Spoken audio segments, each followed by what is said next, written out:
Hi everyone, thanks for joining us here again at DCN Toronto 2026. I'm Matt from DCN, part of the InfoX family. So, as demand for digital infrastructure continues to grow, so does the conversation around energy. For years, the focus has been on how data centers consume power and manage heat. But today, there's a growing opportunity to think differently about how that excess heat can be captured, reused, and potentially create value beyond the data center itself. So to discuss these opportunities and more, I'm joined by John from Telehouse Canada. John, thanks so much for being here today. Thanks for having me, Matt. It's lovely to talk to you. John, can you start by telling us a little bit about your role at Telehouse Canada and some of the projects that you're focusing on today? So as Director of Projects at Telehouse Canada, I manage all CapEx spending and capital planning. So on the project side, that means making good decisions, helping define parameters and what and how we're going to do things. And on the planning side, that involves working with industry to make sure that we are providing what our customers are going to want and the best we can do for them.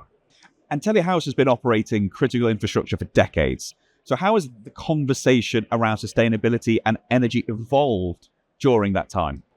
So, when we started this whole racket, uptime was key, right? You had to be online, and that was really all that matters.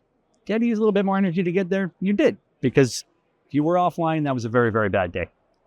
In the last 5 years or so, all the major players have kind of turned on that a little bit, and they've kind of said, well, you know what? Like, not only do we care about being online, of course we do, we have to be online, but we also need to do so in a green way. And our investors, our teams are expecting us to provide that in a more green fashion and more efficiently. Fortunately for us, we are able to do that downtown. And then the new AI push is really just adding to that densification, and it's bringing that more to the forefront of, okay, well, it's a lot. We now kind of have to address it in a more meaningful fashion. So you've just come off a panel discussing waste heat recovery. What's the biggest misconception that people have about waste heat from data centers? So I think we can answer this from two main points. The first one is that most people just really don't understand the scope and scale. It's really hard for someone to understand how much power we're talking about here, right? Like, they take a phone, they plug it in, it warms up a little bit. You put your laptop on your legs, feels a bit warm. That's a little bit of energy, sure. But in this market, even Telehouse downtown, we have 35 megawatts of power. That's 30,000 homes worth of power, and that's considered small in today's day and age, right? So people need to know. The second piece of it is that people don't really understand how they interact with data centers, right? Because they know they have a phone, they love it. They use it every day. Their kids are on it, they're watching Netflix. But, we own the most connected building in the country. It's right next to Union Station in downtown Toronto. Tens of thousands of people walk past there every single day. Half of Canada's carriers are in there. Nobody even knows. So we have to address how the public understands what data centers are and give them a little bit more of an understanding as to what's going on there. Is that why this conversation has become more relevant now than, say, 5 or 10 years ago? I think it's becoming more relevant now because AI is unfortunately two letters that we say entirely too often in this industry, but it's there and it's being said to the public, and the public is using it, and it's being rolled out on every device every person has. And so unfortunately, or fortunately, depending on how you want to look at it, from which side of the table, the public just knows more, and they're going to keep knowing more, and we have to manage that. If we could then talk about waste heat and turning that into an opportunity, I think when people hear waste heat reuse, it sounds like an obvious win. But what's the biggest challenge to making these projects work in practice? The biggest problem here, the biggest challenge here is finding a use for such a consistent pace of heat. So the reality here is, look, in Canada here in the winter, it's really easy to say, we need heat. We got lots of it. Let's use it. That's a great day. Obvious win, no question. It's 30 degrees and sticky out there today. What do we do with it? Finding industry in places where the constant need for heat is there is really key. And that's what's made our use of the deep lake water cooling system in Toronto most helpful, because it really leverages a full-time need for heat. So then when we think about data centers and the community, in your opinion, how can data centers work more closely with municipalities, utilities, and developers to create viable district energy partnerships? So I think we really need to start earlier, and we need to focus on informing the community of areas where this can be helpful. Because right now, it's not really strongly done. The news isn't great about a data center, you want to build it. It's not really a great public story. But we need to turn that around into a public story and work with them at an earlier stage in it and find innovative ways to use that heat. And what benefits can local communities actually expect when waste heat projects are implemented successfully? So this is where it really gets exciting, because what's the data center do? Well, it runs 24/7, 365. It produces heat all the time. So if you're a consumer, you need that. Well, it's pretty much guaranteed, because if it's offline, someone else is having a really bad day, and not just you. So it can be a really robust form of energy and heat.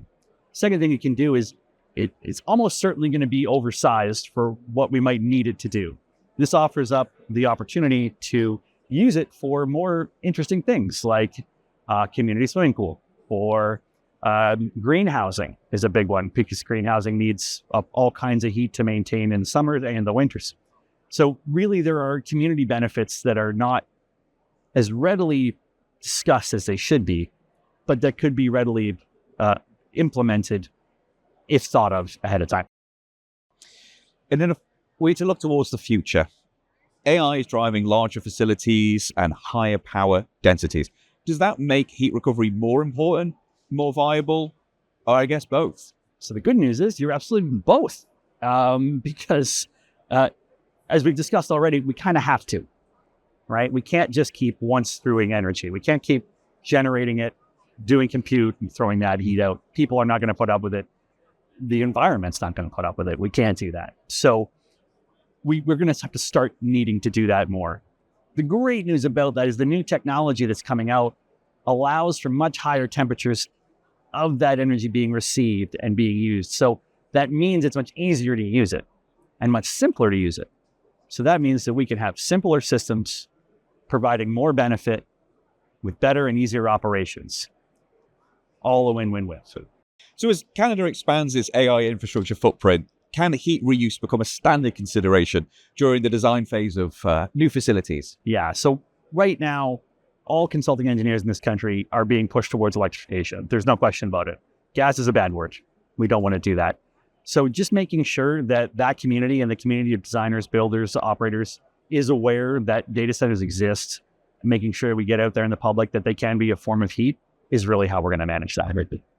And again, looking ahead, if you had a crystal ball and I gave you the year 2030, if we're sitting here in that year, in 2030, what would success look like for waste heat recovery in the Canadian data center market?